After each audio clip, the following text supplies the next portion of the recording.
Hello, everyone, and welcome to the Hypergamous Journey. My name is Denise. Welcome.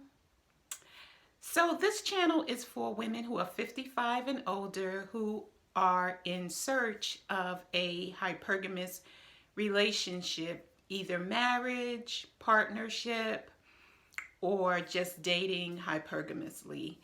On this channel, I share with you my dating experiences, thoughts, opinions. I do movie reviews and book reviews from a hypergamous lens. I have not arrived. I'm on the journey with you.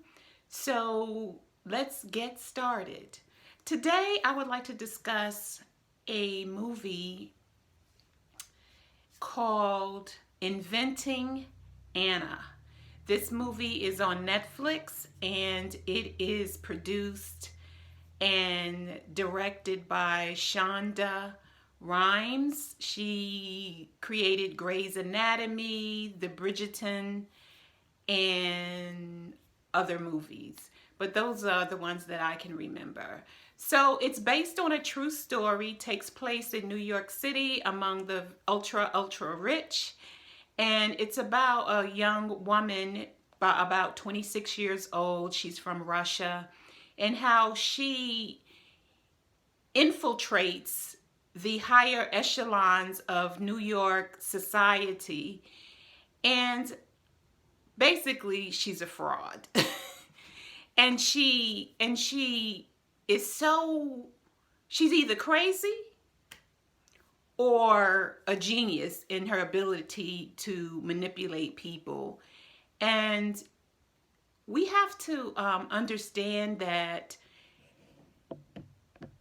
this woman was singularly focused on creating an empire for herself through a foundation, the Anna Delvey Foundation, ADF, and making it an exclusive club for the ultra rich in New York City.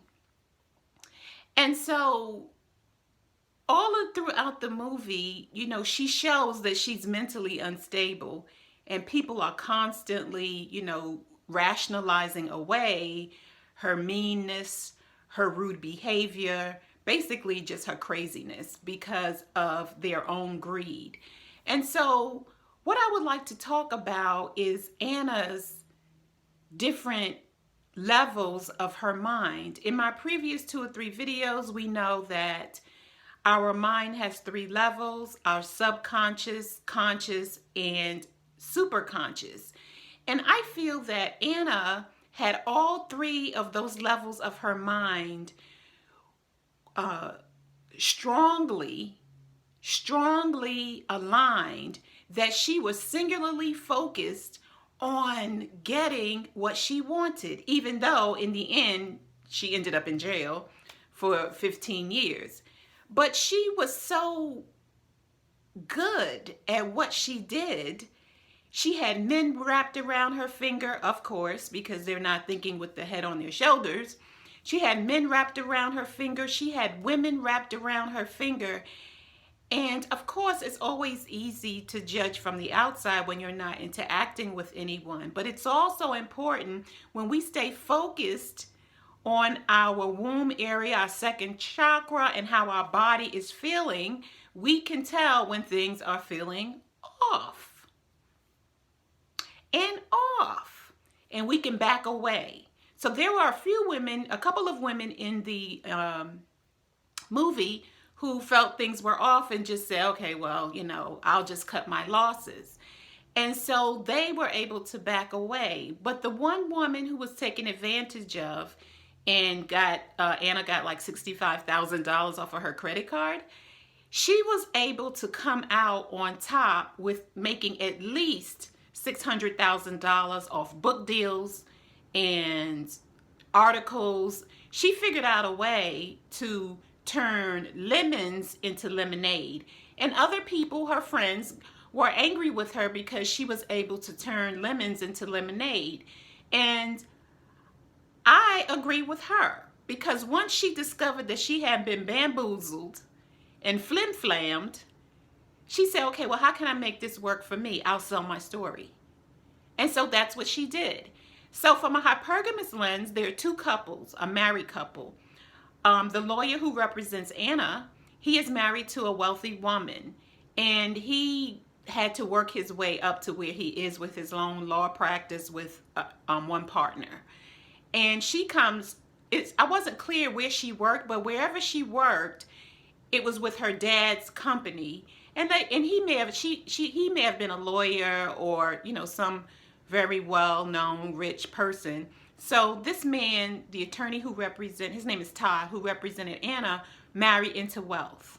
Okay, so his wife married down. Then there's another couple, the journalist couple, who writes the story about Anna. She had lost her reputation as a journalist and credibility because she had written and printed this story, and she fact-checked it to the best of her ability, but she had been lied to by the subject of the article, the little boy who was the subject of the article. And so she had a mission to prove, and really she just got on my last nerve. I was like, would you just shut the hell up and go home and take care of your baby? So she's working through cramps and labor pains to write the story about Anna. And so she is what I would call a career woman. Dr. Patricia Allen, in her book, Getting to I Do, discusses there are women who just happen to have a career, who really want to be home taking care of their children, and who are more feminine energy women. And then there are women who are career women, where their career is more important to them than their children, their babies, and everything else. And they're more masculine energy. And so I felt like that woman, the journalist, was masculine energy. She had a baby, but her husband was the one taking care of the baby.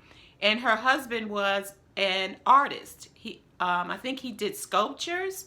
And so Dr. Allen says that men who are artistic, and she doesn't really mention music, but like painting, and who are more on the feminine energy side of things, they are okay with, you know, taking care of the baby and being there for the baby, while their masculine energy wives are out there slaying dragons and bringing home the bacon for him to fry.